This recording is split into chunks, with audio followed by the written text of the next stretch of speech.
Shalom saudaraku, selamat pagi. Kita ketemu lagi. Kita mau beribadah dengan semangat. Kita mau katakan dalam keadaan situasi apapun, walaupun kurang enak, tapi kita mau katakan kita tetap kuat di dalam Tuhan. Amin. Mari kita ucapkan, saya mau berjalan makin lama, makin kuat, hendak menghadap Allah di Sion. 3, 2, 1. Saya mau berjalan makin lama, makin kuat, hendak menghadap Allah di Sion. Haleluya. Amin. Saudara siap memuji Tuhan? Mari kita antusias. Sebagai seorang prajurit, kita punya mental seorang prajurit, mental pemenang. Dalam kondisi situasi yang tidak enak pun, kita tetap bisa memuji Tuhan. Kita tetap bisa menyembah Tuhan. Karena Yesus adalah pusat penyembahan kita. Yesuslah pusat penyembahanku. Haleluya. Kita mau katakan, kalau kami hidup Tuhan, karena anugerah-Mu, karena kasih-Mu, karena kebaikan-Mu.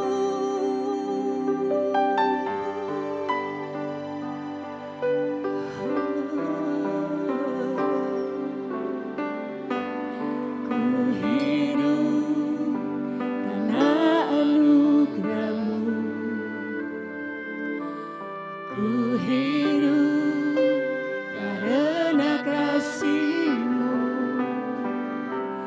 Kaulah sumber kehidupanku. Ku hidup untuk menyenangkan-Mu. Ku hidup untuk menyembah-Mu. Ku hidup untuk menyenangkan-Mu. Kaulah pusat penyembahanku.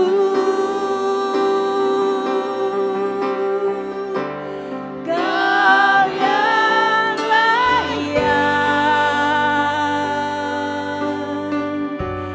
Kau yang layak. Kau layak disembah. Kau layak disembah di dalam roh dan kebenaran. Kau yang layak. Kau yang layak. Kau yang layak. Hanya Kau yang layak disembah. Kau layak disembah, ditinggikan untuk selamanya. Terima kasih Tuhan buat anugerah-Mu. Ku hidup karena anugerah-Mu. Ku hidup karena kasih-Mu. Kaulah sumber kehidupanku.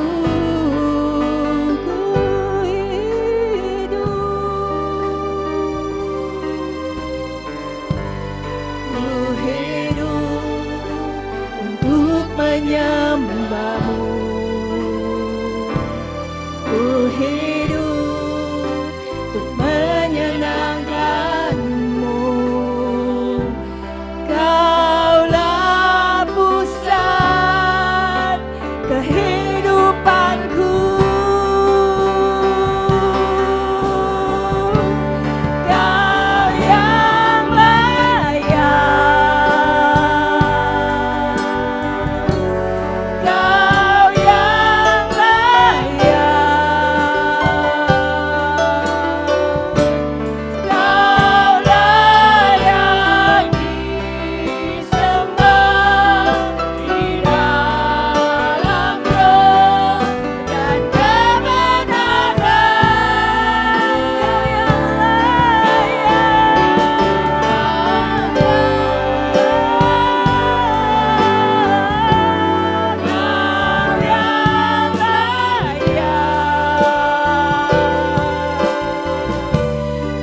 Terima kasih Tuhan buat kasih setia-Mu yang tak pernah meninggalkan kami, buat anugerah-Mu Tuhan takkan habis buat kami untuk selamanya.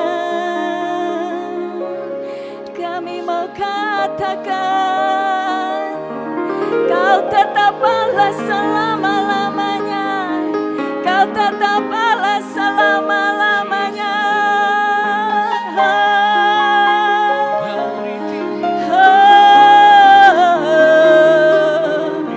Biar nama-Mu yang diagungkan, nama-Mu yang dimuliakan Tuhan. Lewat pagi hari ini ibadah Tuhan, sungguh hati kami mau bersorak penuh sukacita Tuhan. Kami mau berjumpa dengan Engkau Tuhan. Dalam kondisi situasi apapun Tuhan, biar hati kami, biar hidup kami terus akan mengalir penyembahan bagi Engkau. Kami tetap menjadi jemaat yang kuat Tuhan. Orang-orang percaya yang tetap berkata, aku berjalan semakin kuat hendak menghadap Allah di Sion. Karena Tuhanlah pengharapan kami. Tuhan satu-satunya pengharapan kami. Haleluya, terima kasih Tuhan. Engkau melawat kami seluruh jemaat-Mu yang pagi hari ini siap menerima berkat-Mu. Kami mau katakan Engkau baik Tuhan. Engkau pelihara hidup kami. Engkau menaungi kami, menjaga setiap kami Tuhan. Kau mengasihi kami. Terlebih Tuhan, kami adalah biji mata-Mu. Kami ini biji mata-Mu Tuhan. Terima kasih buat kasih-Mu, buat anugerah-Mu yang Kau berikan bagi kami. Terpujilah nama-Mu. Kami mau buka ibadah kami pagi hari ini hanya di dalam nama Tuhan Yesus kami yang hidup. Haleluya. Semua katakan amin. Haleluya. Kita semangat memuji Tuhan saudara. Saudara mau bergerak sedikit? Haleluya. Mari kita katakan, Tuhan adalah gunung batu kita. Amin. Haleluya. Yes, tempat perlindungan. Sekalipun dunia bergoncang, tapi Tuhan pasti jadikan tempat perlindungan. Badai tofan dunia, Tuhanlah perlindunganku. Kendati goncang semesta, Tuhanlah perlindunganku. Angin malam dan gelap, Tuhanlah perlindunganku. Niscaya takutku lenyap, Tuhanlah perlindunganku. Ya Yesus gunung batu di dunia, oh di dunia. Ya Yesus gunung batu di dunia, tempat berlindung yang teguh. Amin. Yes. Tempat yang aman adalah di dalam perlindungan Tuhan. Di badai topan dunia, Tuhanlah perlindunganku. Kendati goncang semesta, Tuhanlah perlindunganku.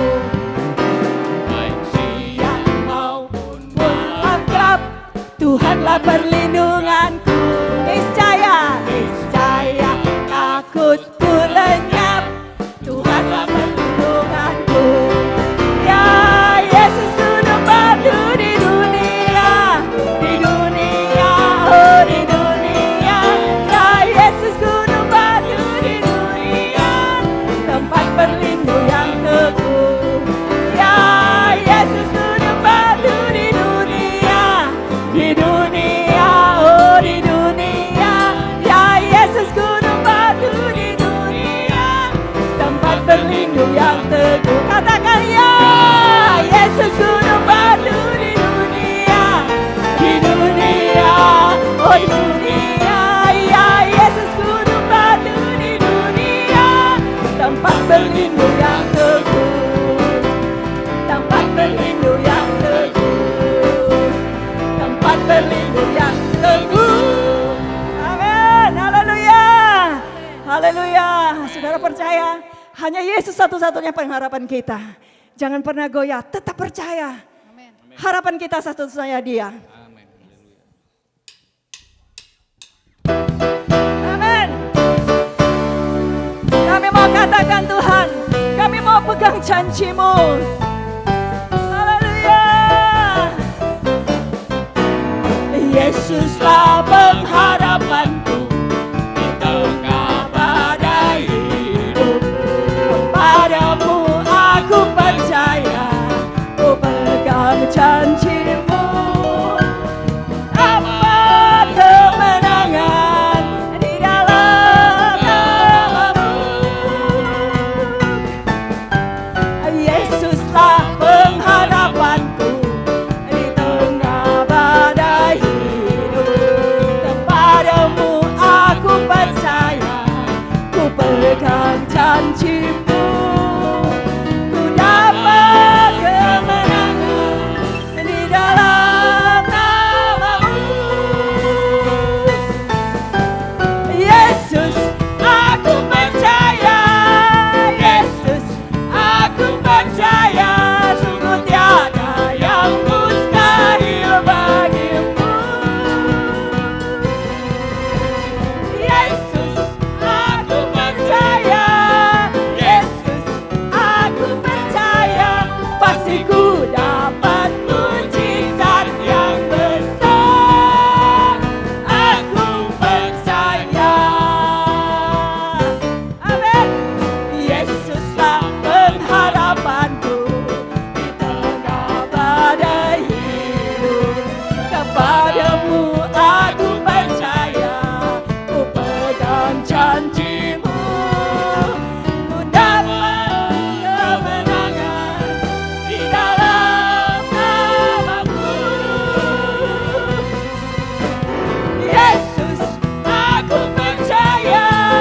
Yesus, aku percaya. Sungguh tiada yang mustahil bagimu. Haleluya. Yesus, aku percaya. Yesus, aku percaya.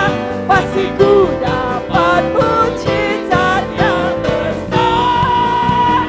Haleluya. Yesus, aku percaya. Yesus, aku percaya.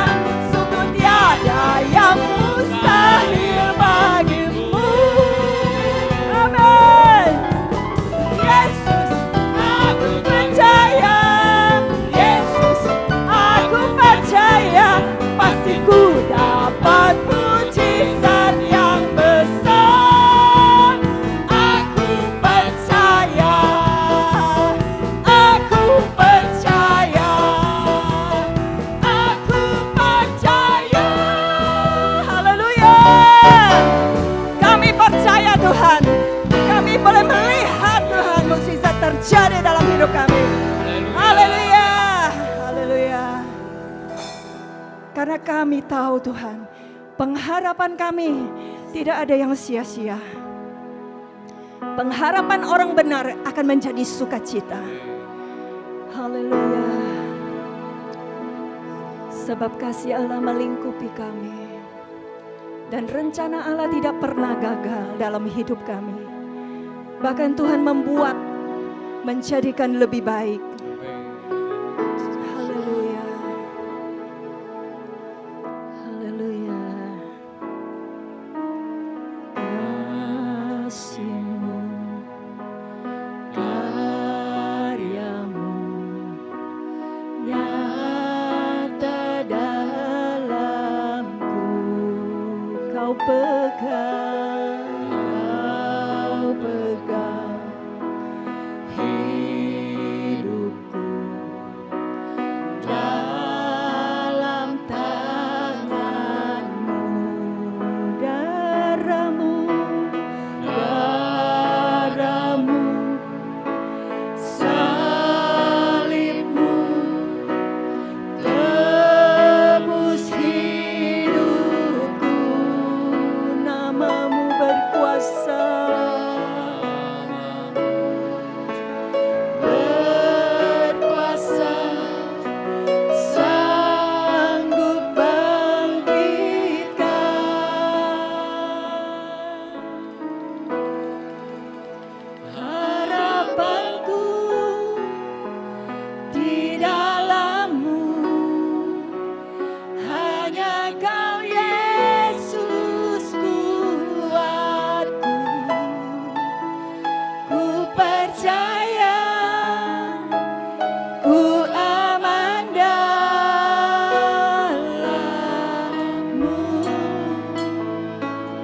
Kami percaya kami aman dalam tangan-Mu Tuhan. Kasih-Mu, karya-Mu nyata dalamku, Kau pegang hidupku dalam tangan-Mu.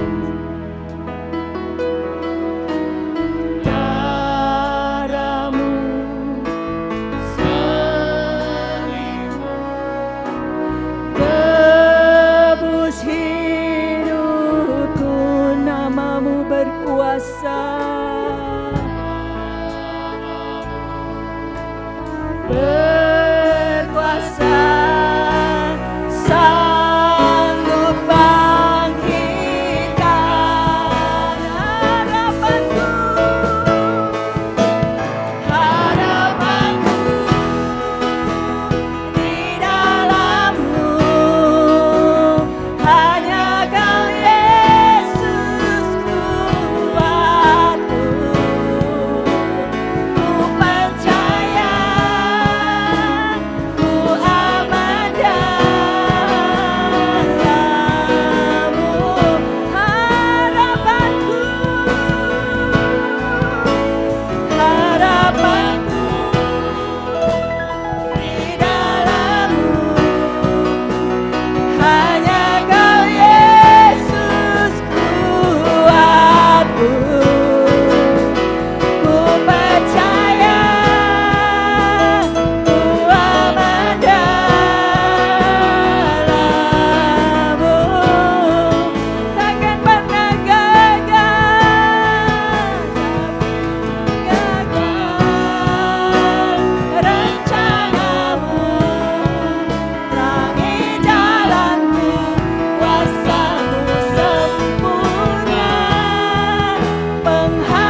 Harapan kami hanya padamu, Engkau sumber hidup. Sungguh kami mempercayai Allah yang hidup, Allah kami yang berkuasa, Allah kami yang dahsyat, yang tidak pernah gagal dalam setiap rencananya. Apa yang Kau berikan kepada kami, semuanya yang terbaik Tuhan. Terima kasih.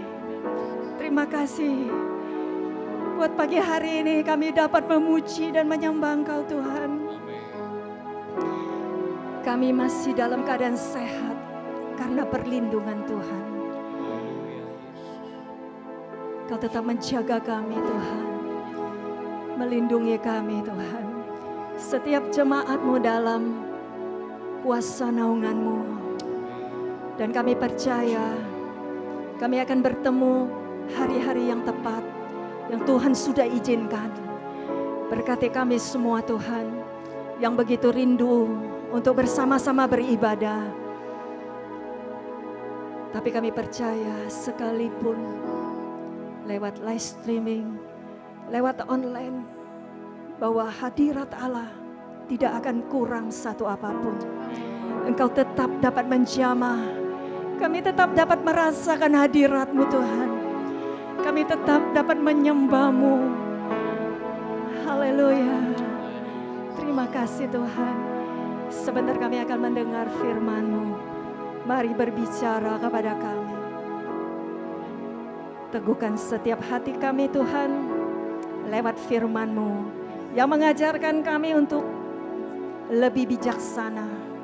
Kami lebih berakal budi Tuhan. Kami lebih baik dari orang tua Tuhan. Terima kasih firman-Mu mengajarkan kepada kami banyak hal. Singkapkan mata kami supaya kami memandang keajaiban-keajaiban Taurat-Mu Tuhan. Terima kasih Bapa, urapi hamba-Mu yang akan menyampaikan firman-Mu. Urapi dengan hikmat yang baru. Terima kasih kami siap menerima taburan firman di dalam hati kami Tuhan. Di dalam nama Tuhan Yesus kami yang hidup. Haleluya, haleluya, amin. Baik, mari kita berdoa. Bapa dalam surga, terima kasih. Kami bersyukur untuk anugerah-Mu yang telah membawa kami dalam ibadah bersama-sama pada pagi hari ini. Tuhan, terima kasih kami datang dengan rasa lapar dan haus kepada Tuhan yang hidup dan kepada firman yang kekal, firman yang hidup, firman yang tidak berubah.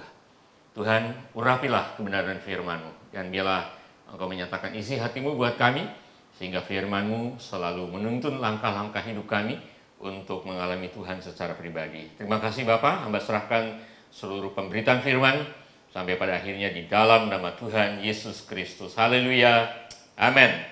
Baik, puji Tuhan.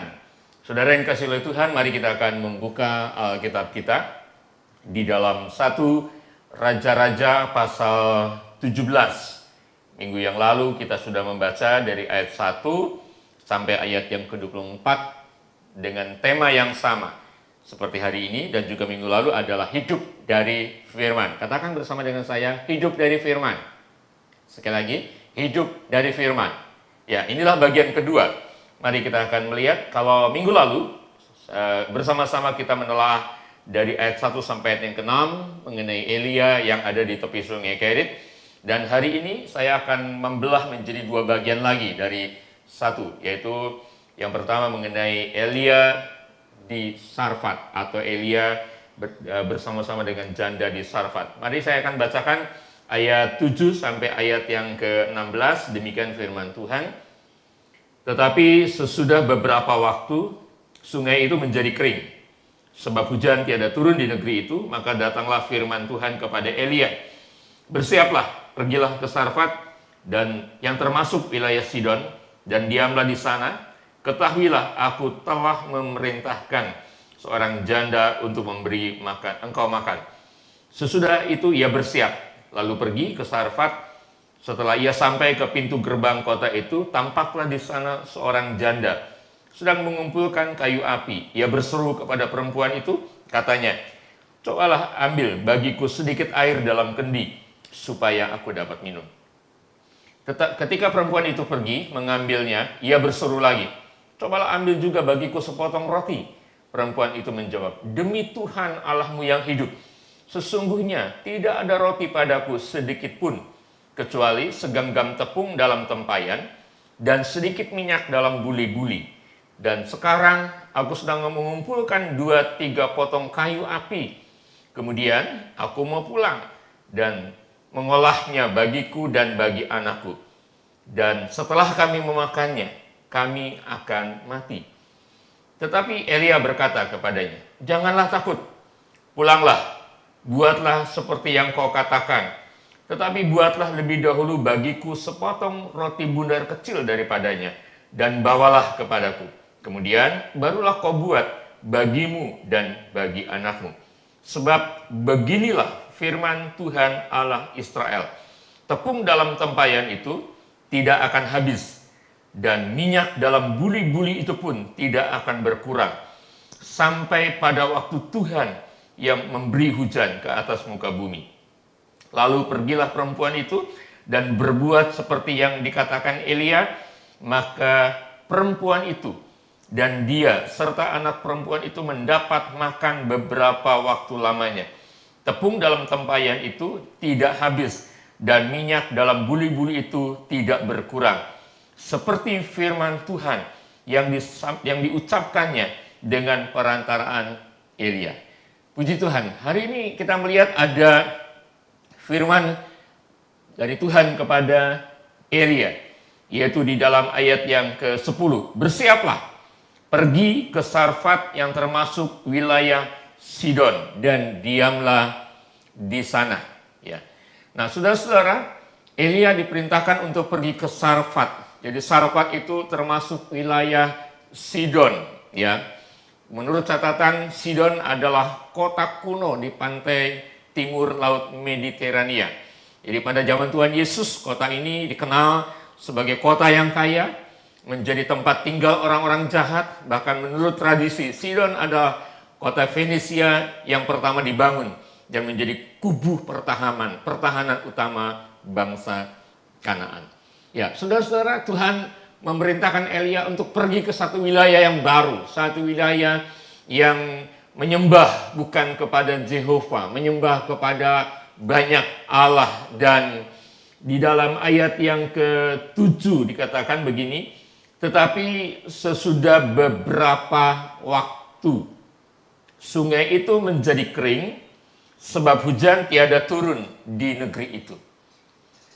Waktu saya perhatikan ayat ini, saudara-saudara, rupanya Elia mengalami yang namanya masa kekeringan, di mana sungai Kerit itu tidak lagi mengalirkan air.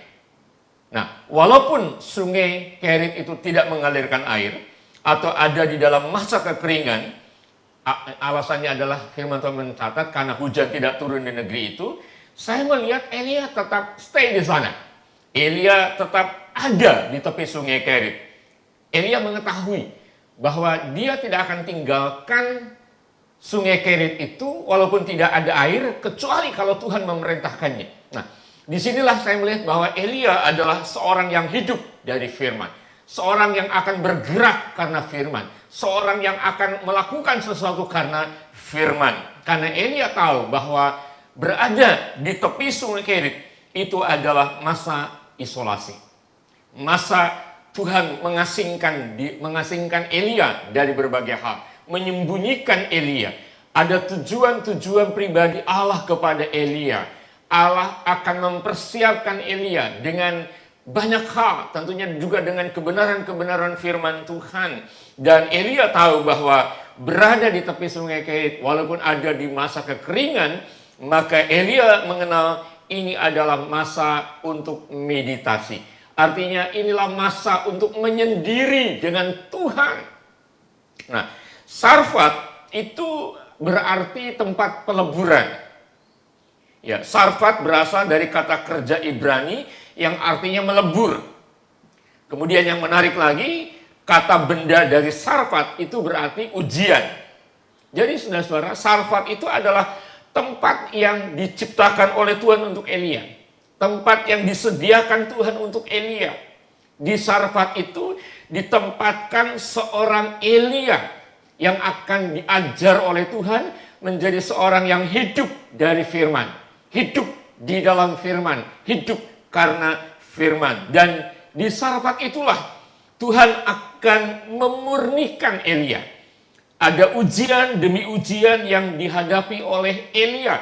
Sehingga ketika Elia masuk ke dalam ujian yang diizinkan oleh Tuhan, maka Elia akan melebur di dalam kehendak Tuhan. Elia akan meleburkan diri di dalam rencana Tuhan.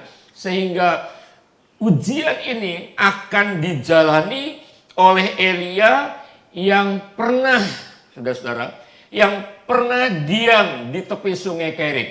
Elia yang diam di tepi sungai Kerit, ada Elia yang melihat bukti tentang kesetiaan Allah. Dan di tepi sungai Kerit juga Elia telah belajar di dalam kesendirian dengan Allah. Elia telah menjadi seorang yang bertahan dalam kesulitan, dalam kesendirian, bahkan di masa kekeringan pun Elia tetap menjadi seorang yang bertahan. Kenapa? Karena Elia adalah seorang yang telah belajar banyak hal dari Tuhan. Dan ketika nanti dia ada di Sarfat, dia akan meleburkan diri dalam berbagai macam ujian yang Tuhan izinkan. Dan Elia akan tetap dimunculkan sebagai seorang pemenang, sebagai seorang yang hidup hanya dari firman. Nah, di dalam kebenaran firman Tuhan yang saya sampaikan pagi hari ini, seorang yang hidup dari firman adalah seorang yang hidup di dalam dan mendengar suara Tuhan. Jadi mendengar suara Tuhan itu adalah suatu pengalaman yang bisa dialami oleh setiap anak-anak Tuhan. Seorang yang hidup dari firman adalah seorang yang percaya kepada Tuhan. Seorang yang hidup dari firman adalah seorang yang hidup di dalam iman. Jadi kalau kita bisa mendengar suara Tuhan, lalu kita berjalan dengan suara Tuhan, kita percaya kepada Tuhan, lalu kita juga hidup di dalam iman, maka kebenaran-kebenaran seperti inilah yang akan menjadikan imun rohani kita semakin hari semakin sehat, semakin kuat. Sama seperti sekarang ini, saudara-saudara, di era new normal, di masa transisi setelah masa PSBB berakhir dan kita sudah melewatinya. Kita sedang berada di dalam satu masa, ya, yang penting adalah bagaimana kita bisa menjaga diri kita, tubuh kita tetap sehat, kita punya imun tubuh yang kuat, ya. Karena kita akan berhadapan dengan yang katanya namanya adalah OTG, orang-orang tanpa gejala yang bisa saja menularkan virus corona. Tetapi janganlah takut, saudara-saudara. Jangan cemas, jangan khawatir akan kehidupan ini. Selama kita bisa membangun tubuh yang sehat, kita ikuti seluruh protokol kesehatan. Hindari jabat tangan, hindari tempat-tempat berkerumunan, jaga jarak, pakai masker setiap hari ketika kita berhadapan dengan orang-orang dan dimanapun kita berada. Nah, imun tubuh kita itulah yang akan menjadikan kita tetap sehat. Tetapi lebih daripada itu, mari kita akan jadikan imun rohani kita harus tetap sehat, harus tetap kuat. Nah, oleh karena itu kita perlu belajar dari seorang yang bernama Elia. Di bagian yang pertama ada perintah dari Tuhan kepada Elia, yaitu di dalam ayat yang ke-9. Bersiaplah, pergi ke Sarfat yang termasuk wilayah Sidon dan diamlah di sana. Lagi-lagi, saudara, Elia adalah seorang yang bergerak karena firman. Dan di bagian ini, perintah Tuhan adalah bersiaplah, pergilah ke Sarfat, dan diamlah di sana. Ada pertanyaan, saudara. Sampai berapa lama Elia harus ada di Sarfat? Sampai berapa lama? Saya mencoba menelaah berapa lama sih dia ada di Sarfat. Mari kita perhatikan pasal 18 ayat 1. Dan di pasal 18 ayat 1, dan sesudah beberapa lama. Perhatikan kata beberapa lama. Lalu kita tinggalkan sejenak, bandingkan dengan pasal 17 ayat 7. Pasal 17 ayat 7 ditulis begini, tetapi sesudah beberapa waktu. Bedanya itu. Beberapa waktu, 18 ayat 1, beberapa lama. Balik lagi ke 17 ayat 7. Tetapi sesudah beberapa waktu, sungai itu menjadi kering. Sebab hujan tiada turun di negeri itu.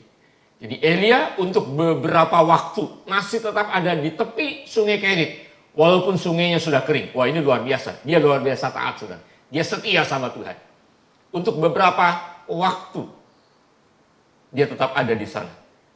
Tetapi untuk di Sarfat, dia ada untuk beberapa lama. Bahkan dilanjutkan 18:1 dikatakan begini. Datanglah firman Tuhan kepada Elia dalam tahun yang ketiga. Di dalam terjemahan firman Allah yang hidup, dikatakan sesudah 3 tahun, maka Elia berangkat dari Sarfat untuk menemui Raja Ahab. Jadi, berapa lama Elia ada di Sarfat? Makan waktu yang sangat-sangat panjang, saudara. Bisa 2 tahun lebih ada di Sarfat. Jadi ada satu rentang waktu yang sangat panjang. Nah, di dalam bagian ini, waktu ada perintah Tuhan kepada Elia untuk pergi ke Sarfat dan diam di sana. Waktu kita lihat perbandingan pasal 17 ayat 7 dengan pasal 18 ayat 1, ada satu rentang waktu yang sangat panjang. Nah, saya melihat di sini bahwa seorang yang hidup dari firman, maka dia akan terima kehidupan firman, dia akan terima kekuatan firman. Seorang yang hidup dari firman akan menjadi seorang percaya yang bisa bertahan dalam proses waktu menuju kepada waktunya Tuhan. Dia akan bertahan di dalam proses waktu. Apapun ujiannya, apapun masalahnya, apapun tantangannya, dia akan bertahan di situ. Kenapa? Karena Elia punya sikap hati yang selalu taat, selalu setia, dan selalu percaya kepada Tuhan. Jadi bagian ini biarlah memberkati kita, saudara. Sikap hati kita yang selalu maunya taat sama Tuhan. Sikap hati yang maunya selalu setia dan tetap percaya kepada Tuhan dalam segala keadaan.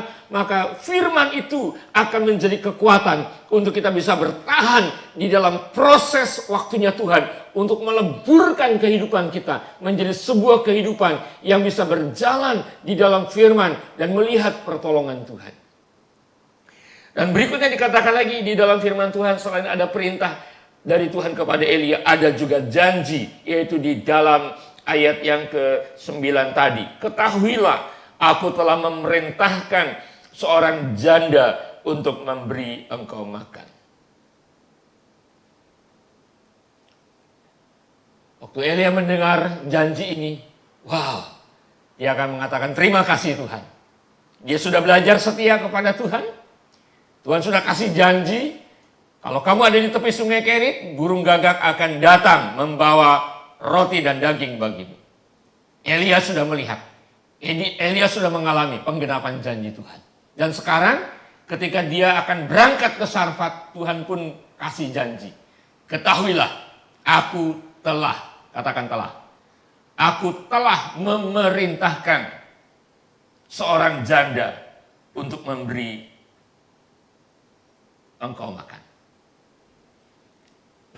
Ada janji Tuhan. Jadi yang ada di dalam benaknya Elia adalah begitu dia sampai di Sarfat, karena dari tepi sungai Kerit sampai ke Sarfat itu bukan jarak yang dekat, saudara. Menurut catatan kurang lebih 100 mil jarak dari tepi sungai Kerit sampai ke Sarfat. Jadi kurang lebih 130 km kira-kira begitu. Jarak yang panjang, jarak yang jauh. Jadi Elia harus menempuh padang gurun yang panas, padang gurun yang kering. Dia bisa saja melewati perkampungan demi perkampungan. Dia berjalan melewati lembah, dia berjalan melewati bukit-bukit, melewati padang pasir, dan dia sudah haus, dia sudah lapar. Yang ada di dalam benak Elia adalah kalau dia sampai di Sarfat, satu, dia akan minum, Yang kedua, dia akan dapat makanan. Karena Tuhan sudah janji, aku telah memerintahkan seorang janda untuk memberi engkau makan. Lalu saya melihat di sini, saudara, seorang yang hidup dari firman seringkali akan diizinkan Tuhan. Nah, ini ujiannya. Seringkali akan diuji oleh Tuhan. Ada proses dari Tuhan, yaitu seorang yang hidup dari firman Tuhan bisa saja menghadapi sebuah paradoks. Ada sesuatu yang bertolak belakang. Dengan apa? Dengan janji. Yang pertama, janji Tuhan mengatakan aku sudah memerintahkan. Di dalam benaknya Elia, pasti begitu dia sampai sudah ada makanan. Tersedia makanan yang cukup baginya. Itu janji yang dia tangkap. Paradoksnya di mana? Paradoksnya adalah fakta. Ketika Elia sampai di pintu gerbang Sarfat, ternyata dia melihat ada satu sosok wanita bersama dengan seorang anaknya. Dan Elia pasti mengatakan, benarkah ini orang yang dimaksud oleh Tuhan? Karena dia melihat sosok seorang wanita yang pakaiannya lusuh, yang kelihatannya tidak berdaya, yang kelihatannya sedang mengharapkan sesuatu tapi tidak ada kenyataannya. Jadi wanita ini sedang berjalan tidak penuh dengan semangat dan sedang mengumpulkan potongan kayu-kayu kering itu, saudara-saudara. Dan ketika Elia meminta minum, karena memang dia haus, janda itu punya minum, punya air untuk diberikan kepada Elia. Tapi waktu Elia minta roti karena dia lapar, nah ini masalahnya. Ini paradoksnya.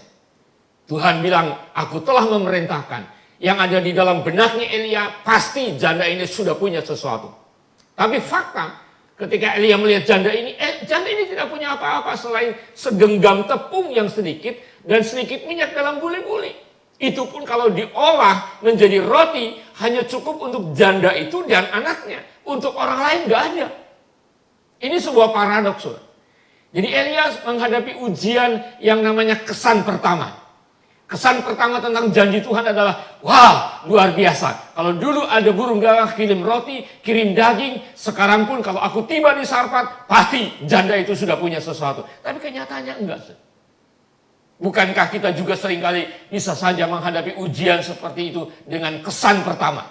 Nah, saya mau kasih ilustrasi, saudara. Di tangan saya ini ada buah, saudara, seperti ini. Ini kering, ini keriput, ya, kering, keriput, dan tidak menarik, saudara. Tidak menarik. Kemudian kalau buah ini saya masukkan ke dalam mulut, dan saya tidak mengunyahnya, ini rasanya hambar. Hambar, nggak ada rasa apa-apa, saudara. Nah, kalau saya berpatokan kepada kesan pertama, kering, keriput, kecil, lalu begitu masuk mulut nggak ada rasanya, maka saya akan segera membuangnya. Tetapi saya mau mencoba, saudara. Apakah betul kesan pertama ini seperti itu? Saya ingin membuktikan buah seperti apa yang akan saya makan.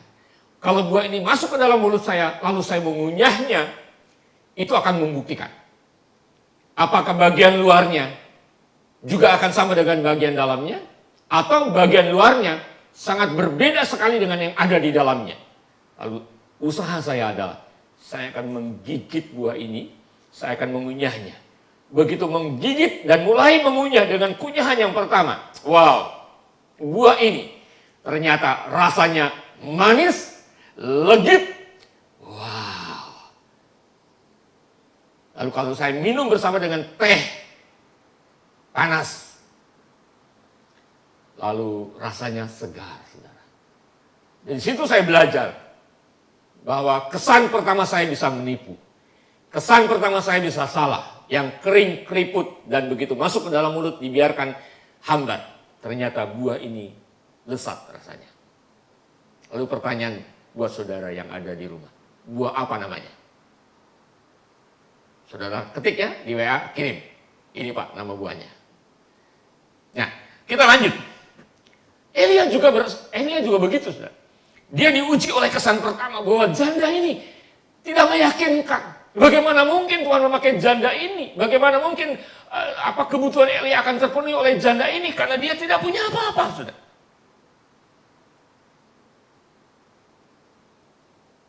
Pasti Elia juga udah mulai doa sama Tuhan, Tuhan benarkah janda ini yang kau katakan bahwa engkau telah memerintahkan seorang janda untuk memberi saya makan? Dan dia dengar suara Tuhan dengan jelas, ini orangnya, ini janda ini yang akan memberi engkau makan. Jadi ketika Elia ada di dalam ujian kesan yang pertama, kesan secara lahiriah dari janda ini, Elia sedang diajar oleh Tuhan melewati proses ujian yang namanya Elia harus belajar hidup dalam iman. Elia harus belajar hidup dari iman. Demikian juga saudara. Kita seringkali akan menghadapi proses ujian dengan kesan pertama tentang orang, tentang suatu keadaan, tentang satu peristiwa, tentang satu masalah, tentang satu kebutuhan. Kesan pertama seringkali akan membatasi kita untuk melihat ada apa di balik semuanya itu. Bagaimana kita bisa melihat bahwa di balik semuanya itu ada kebaikan Tuhan, ada pertolongan Tuhan, ada mujizat Tuhan. Maka seperti Elia, Tuhan mengajar kita juga bahwa kita sebagai seorang yang hidup dari firman adalah kita harus belajar hidup dalam iman. Makanya di dalam kitab Roma pasal 1 ayat yang ke-17 saya akan bacakan kembali. Roma pasal 1 ayat 17 mengatakan sebab di dalamnya, yaitu di dalam Injil, nyata kebenaran Allah yang bertolak dari iman dan memimpin kepada iman, seperti ada tertulis, orang benar akan hidup oleh iman.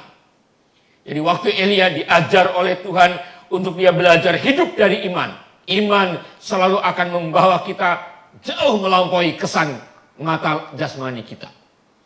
Nah saudara-saudara yang dikasihi oleh Tuhan, Roma pasal 1 ayat 17 itu adalah kutipan dari kitab Habakuk. Nabi Habakuk adalah nabi yang bingung. Mendengar dan mengenal Allah adalah Allah yang luar biasa, tapi fakta menyatakan sesuatu yang berbeda. Umat Israel berada di dalam cengkraman bangsa yang lain. Keadilan menjadi terbalik. Tidak ada hukum kebenaran, saudara. Bahkan menurut tulisan kitab Habakuk dikatakan bahwa, saya akan bacakan buat saudara, di dalam kitab Habakuk,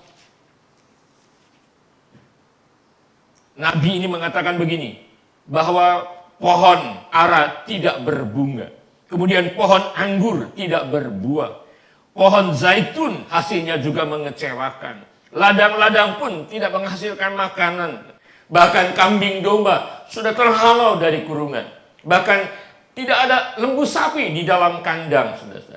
Itu fakta yang dihadapi oleh Nabi Habakuk.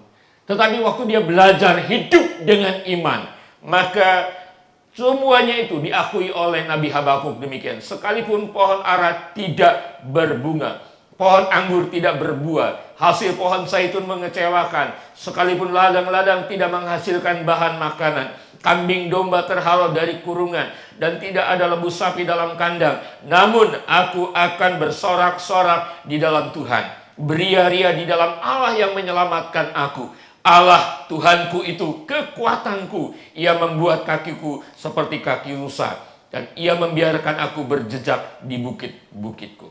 Iman yang menjadikan seorang nabi yang bernama Habakuk, yang dikenal dengan istilah nabi yang bingung, dibuat bingung oleh keadaan. Tapi waktu dia berdiri dengan firman, berdiri di atas firman, dia hidup dari firman. Firman mengubah fakta yang kering menjadi tanah yang diberkati. Tidak ada hasil menjadi ada hasil. Tidak ada apa-apa menjadi ada apa-apa. Kenapa? Karena Tuhan selalu ada di pihak orang benar. Jadi hari ini saudara, di bagian ini mari kita akan belajar. Seorang yang hidup dari firman adalah seorang yang akan belajar hidup di dalam iman. Kita harus hidup di dalam iman. Berikutnya lagi saudara-saudara, seorang yang hidup dari firman adalah seorang yang berani untuk mempercayai dan memperkatakan firman. Waktu Elia mendengar firman, Elia mendengar Tuhan ngomong gini, aku telah memerintahkan seorang janda untuk memberi engkau makan. Jadi di mata Tuhan sudah selesai perbuatan Tuhan. Tapi waktu fakta yang dilihat oleh Nabi Elia, bahwa janda ini tidak meyakinkan. Janda ini punya air, tapi untuk makan persediaannya hanya cukup untuk janda itu dan anaknya. Itu faktanya. Tapi waktu Elia balik ke belakang, dia dengar janji Tuhan, janda ini yang akan kasih makan. Bagaimana Elia bisa yakin tentang pemeliharaan Tuhan? Elia harus melihat fakta. Tapi Elia harus melihat jauh melebihi fakta yang ada. Pakai apa melihatnya? Pakai iman. Dengan apa Elia bisa mengatasi fakta yang ada? Dengan iman. Dan ketika dia tangkap janji Tuhan, aku telah memerintahkan janda itu untuk memberi engkau makan. Maka Elia mulai mengucapkan satu kebenaran firman Tuhan. Yaitu, buatlah lebih dahulu sepotong roti kecil untuk aku. Sesudah itu baru untukmu dan bagi anakmu. Dan Elia mengucapkan sebuah keyakinan. Kalau Tuhan sudah berjanji janda itu akan memberi engkau makan. Elia tahu. Elia akan dapat makan dari tepung dan minyak yang diolah oleh janda itu untuk menjadi roti. Walaupun hanya sedikit, tapi Elia percaya dari yang sedikit bisa diperbanyak oleh Tuhan. Kenapa? Karena Elia sudah belajar waktu ada di tepi sungai Kerit. Tidak ada roti yang kelihatan. Tidak ada daging yang kelihatan. Elia tidak berjanji dengan burung gagak. Yang tidak ada saja dijadikan ada oleh Tuhan. Apalagi sekarang yang ada walaupun hanya sedikit bisa Tuhan perbanyak. Makanya Elia mempercayai janji Tuhan dan dia mulai mengucapkan janji itu kepada janda itu. Buatlah dulu sepotong roti kecil bagiku, sesudah itu baru bagimu dan bagi anakmu. Karena Tuhan mengatakan bahwa tepung dalam tempayan itu tidak akan berkurang, tidak akan habis. Demikian juga minyak dalam buli-buli itu akan terus ada sampai Tuhan kasih hujan. Wow, luar biasa sekali, saudara. Luar biasa sekali. Elia mempercayai janji Tuhan dan dia mulai memperkatakan firman Tuhan bahwa Tuhan akan memperbanyak dari yang sedikit menjadi terus ada dan berkelimpahan sampai kepada waktu Tuhan memberi hujan.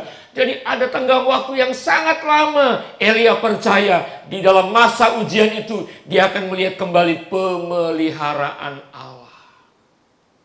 Jadi mari saudara-saudara, ketika kita hidup dari firman Tuhan, dapatkan janji-janji Tuhan buat kita. Tangkap suara Tuhan yang berbicara kepada kita. Waktu kita melihat ada satu fakta yang kita punya hanya sedikit, pengharapan kita sedikit, peluang kita hanya sedikit, kesempatan kita hanya punya sedikit untuk berubah menuju pada kehidupan yang lebih baik, kelihatannya hanya sedikit ruangnya.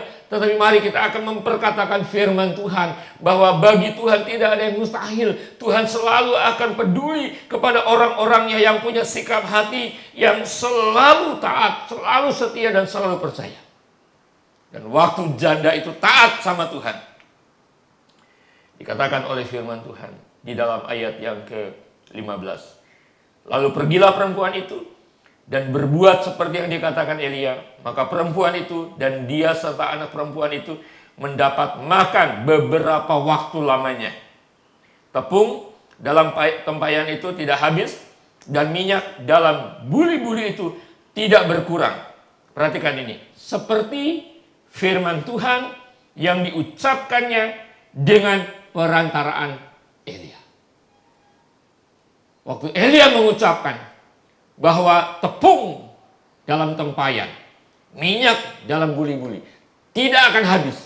Waktu firman Tuhan itu dipercaya oleh janda itu lewat tindakannya yang dilakukan dengan iman, percaya penuh kepada perkataan Elia, maka Tuhan menggenapi apa yang dikatakan Elia. Saya lihat di sini ada unsur karya Tuhan yang begitu ajaib. Nah, saudara yang dikasihi oleh Tuhan, biarlah pada hari ini kita juga akan belajar selain mempercayai dan memperkatakan firman, kita juga akan belajar taat. Karena selalu akan ada perbuatan-perbuatan Tuhan yang ajaib. Jadi masa kekeringan yang pernah dijalani oleh Elia di tepi sungai Kerit, dan waktu Elia tetap ada di sana dalam ketaatan, dalam kesetiaan, dalam kepercayaan kepada Tuhan, masa kekeringan itu justru menjadi batu loncatan untuk Elia dibawa ke Sarfat, dan di Sarfat walaupun faktanya tidak meyakinkan, tapi di balik fakta itu ada Tuhan yang meyakinkan, ada Tuhan yang berkuasa, ada Tuhan yang berdaulat atas hidup Elia. Waktu Elia percaya penuh kepada firman, Tuhan bisa membuat mujizat. Bisa membuat mujizat. Sampai janda itu betul-betul mengalami yang namanya pertolongan Tuhan. Dan inilah firman yang saya sampaikan. Saya tidak akan lanjut mengenai kisah sesudah janda ini mengalami mujizat dari tepung dan minyak dalam buli-buli yang sedikit. Saya akan lanjutkan minggu depan. Tetapi saya mau berhenti sampai di sini, saudara, bahwa seorang Elia yang hidup dari firman adalah seorang yang selalu mau belajar hidup dengan iman. Mari kita akan juga belajar hidup dari iman. Iman yang percaya penuh kepada Tuhan yang berdaulat atas hidup kita. Iman yang percaya penuh bahwa di masa-masa kekeringan, di masa-masa kesulitan, kalau kita bisa dengar suara Tuhan, kita tangkap janji-janji Tuhan, lalu kita mempercayainya dan kita memperkatakannya, lalu kita mentaatinya, maka mujizat akan terjadi. Dan saya ingin tutup sebentar dengan waktu Elia mengatakan begini, "Pulanglah, buatlah sepotong roti bundar kecil buatku. Sesudah itu barulah untukmu dan bagi anakmu." Elia sedang mengajarkan kepada janda ini tentang hukum mendahulukan Tuhan. Saya sempat berpikir begini, saudara. Waktu Elia datang, dia hanya minta minum. Bisa saja karena memang dia haus. Tapi bisa juga dia sedang haus dan lapar. Tapi karena janda ini kelihatannya punya persediaan makan tidak ada, hanya sedikit tepung dan minyak, maka Elia hanya minta minum. Mungkin dia tidak tega minta roti kepada janda ini, karena memang tidak punya roti. Persediaan tepung pun sedikit, minyak pun sedikit. Elia punya hati nurani yang enggak tega meminta sesuatu kepada yang tidak punya. Tetapi Elia sedang berdiri sebagai utusan Tuhan. Elia sedang mengajarkan bahwa di balik kekurangan selalu ada Tuhan yang akan mencukupkan. Dan Elia belajar untuk mengajarkan kebenaran firman Tuhan ini kepada janda ini. Belajar utamakan Tuhan dulu. Dengan mengutamakan kebutuhan Elia, maka janda ini sedang belajar mengutamakan Tuhan. Karena Elia percaya waktu janda ini melakukan lebih dulu kepadanya, maka Tuhan akan mujizat. Nah, hari ini saya ingin menyampaikan satu kebenaran juga sebagai satu pesan, saudara. Kalau kita mau hidup dari firman, pasti kita akan mengalami pertolongan Tuhan. Untuk mengalami pertolongan Tuhan, untuk mengalami bagaimana Tuhan yang setia selalu menyertai kita, menolong kita, membela kita, bahkan bisa mencukupkan seluruh kehidupan kita. Mari kita akan belajar, saudara, untuk belajar mendahulukan apa yang harus kita dahulukan buat Tuhan. Waktu kita belajar mengutamakan yang harus kita prioritaskan untuk Tuhan, bagi Tuhan, maka ketika kita melakukan, melewati tantangan, melakukannya di atas pergumulan, maka waktu kita belajar mengutamakan apa yang menjadi hak yang harus kita prioritaskan di dalam Tuhan, kita sedang dan akan menggenapi yang namanya Matius 6 ayat 33 yang mengatakan, "Carilah dahulu kerajaan Allah dan kebenarannya, maka semuanya itu akan ditambahkan bagimu." Apa yang akan ditambahkan oleh Tuhan? Apa yang kita butuhkan untuk makan, untuk minum, dan akan kita pakai. Janda ini telah menjadi satu teladan buat kita. Waktu dia mengutamakan apa yang disabdakan oleh firman Tuhan. Walaupun akalnya mengatakan mustahil. Walaupun akalnya mengatakan bagaimana caranya bisa berlipat ganda. Tapi waktu dia berdiri, dia pegang perkataan Elia sebagai janji dari Tuhan yang dipercaya oleh Nabi Elia. Maka waktu dia mulai membuat roti untuk Elia, ternyata Tuhan membuat mujizat. Tepung dalam tempayan itu nggak ada habis-habisnya. Minyak yang sedikit dari dalam buli-buli terus mengalir. Disinilah Tuhan sedang menggenapkan janjinya. Dan biarlah janji Tuhan ini juga terjadi dalam kehidupan Bapak, Ibu, dan saudara-saudara sekalian. Karena seorang yang hidup dari firman adalah seorang yang selalu hidup di dalam dan mendengar suara Tuhan. Hidup karena percaya kepada Tuhan dan hidup di dalam iman. Sehingga di dalam kehidupan sehari-hari kita akan melihat nanti bagaimana Tuhan selalu menolong kita. Karena tidak ada yang mustahil bagi Tuhan dan bagi kita orang percaya. Jadi mari kita sama-sama melakukan kebenaran firman Tuhan ini. Saya mau hidup dari firman. Tuhan memberkati. Baik, mari kita akan naikkan pujian kepada Tuhan. Kekuatan di hidupku, kita hanya dapat dari Tuhan. Sehingga kita pada hari ini bisa mengatakan, ajaib kau Tuhan. Engkau adalah Tuhan yang luar biasa. Engkau yang selalu ada di dalam setiap langkah kehidupan kami. Mari kita naikkan pujian di kekuatan di hidupku.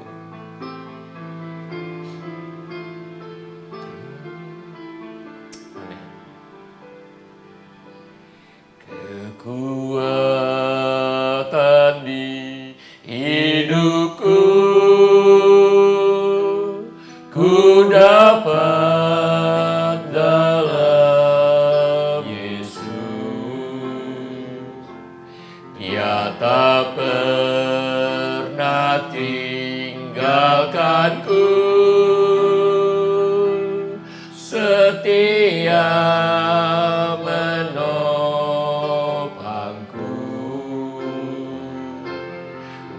seru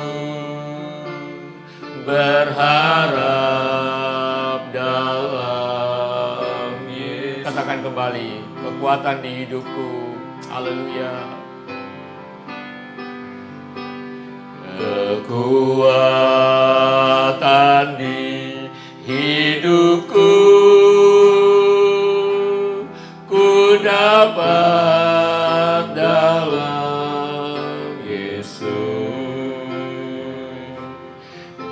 tak pernah tinggalkanku,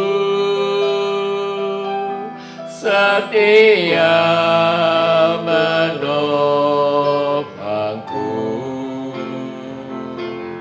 berseru berharap dalam Yesus. Angkat tanganmu dan katakan, ajaib kau Tuhan.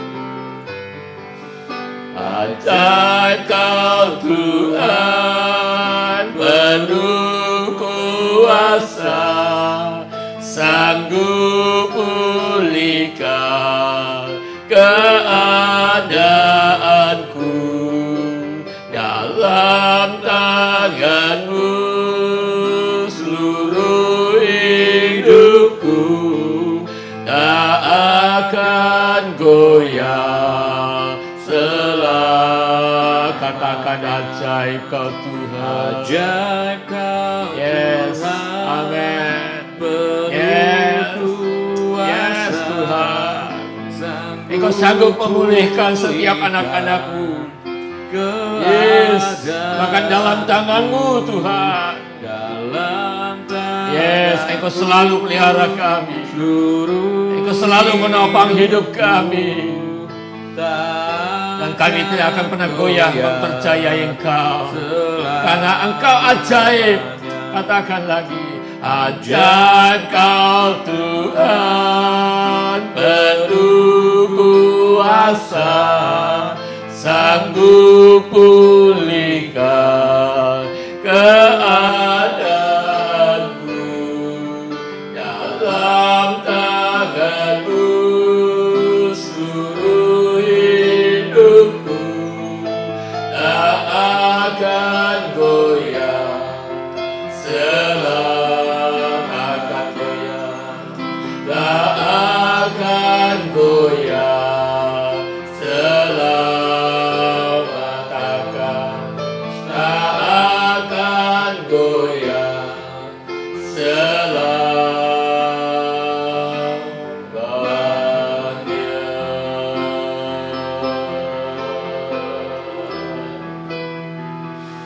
Saudara yang kasih oleh Tuhan, saat engkau hidup dari firman, engkau berpegang kepada apa yang Tuhan janjikan bagimu, dan engkau punya sikap hati yang selalu taat sama Tuhan, setia kepada Tuhan, dan selalu percaya kepada Tuhan. Hidup yang ada di dalam tangan Tuhan, hidup seperti itulah yang akan dipelihara oleh Tuhan. Hidup yang akan selalu dinyatakan bahwa dialah Tuhan yang luar biasa, Tuhan yang peduli, Tuhan yang sanggup menolong, Tuhan yang sanggup dan berkuasa menyediakan apapun yang menjadi kebutuhan anak-anaknya. Janganlah takut, janganlah goyah imanmu.